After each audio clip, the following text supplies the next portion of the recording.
Mabangis pero masarap. Mwah! I-kiss. Sexy time na. Sexy Mega.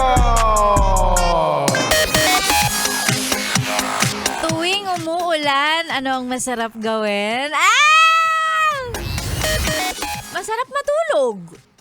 Oh, masarap humigop ng mainit na sabaw. Ay! Ayan, pag umuulan, tapos nasa mataas na bahagi ng Metro Manila ang bahay ninyo, ma-enjoy mo ang ulan. Pero pag tuwing umuulan at ang bahay ninyo, kayo ay nakatira sa mga low-lying areas, kung tawagin natin, ay naku be, hindi mo kayang gawin yan pag umuulan. Kasi pag umuulan, at nasa mababang area kayo, anong ginagawa mo? Nagbabantay ka. Nagbabantay ka, may kasama pang ano yan, may halo pang panic, may halong worry, pag-alala, na baka mamaya malingat ka lang biglang, ay, yung baha nasa loob na ng bahay. Diba? Iba-iba talaga eh. Iba-iba ang experiences ng mga yes friend natin tuwing umuulan. Kailan kaya darating yung pagkakataon at tuwing umuulan ay enjoy naman natin kahit paano. Diba? Yung klase ng kapag umuulan, nakahiga ka, ay! May kayakap. O kaya, sige, kung wala man lang kayakap, nakahiga na lang, nagre-relax. Ikot-ikot, gulong-gulong sa kama, ganyan. Tulog-tulog, gigising, ay, anong oras na? Sige, tulog muna ako ulit. Kasi wala kang pasok. Ang sarap, diba? Kailan kaya mangyayari yun?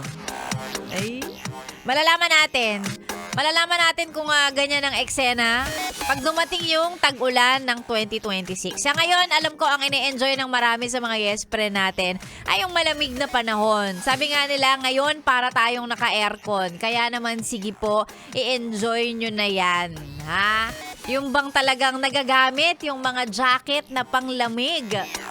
Kasi malamang baka next month, o di naman kaya pagdating ng March, yung likod na ng aircon ang nararamdaman nating hangin. Ngayon, malamig eh. Yung mismong harap ng aircon, yung binubugay, ganyan, malamig. Tapos pagdating ng summer, yung likod na po ng aircon, yung exhaust na ng aircon sa sobrang init. Kaya i-enjoy natin yung medyo malamig-lamig na weather. Parang di ba? Parang nasa... nasa 10 degrees, umaabot ng 10 degrees yung level ng lamig, 'di ba? Ng weather ngayon. Ang sarap. Sana laging ganyan. Para hindi tayo masyadong baskil.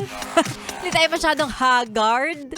Ay nako, Sexy Megan po yung kasama ngayong beautiful, solid Thursday morning. Solid na naman ang pakikinig mo sa programang magpaparelax at magpaparelapse sa'yo.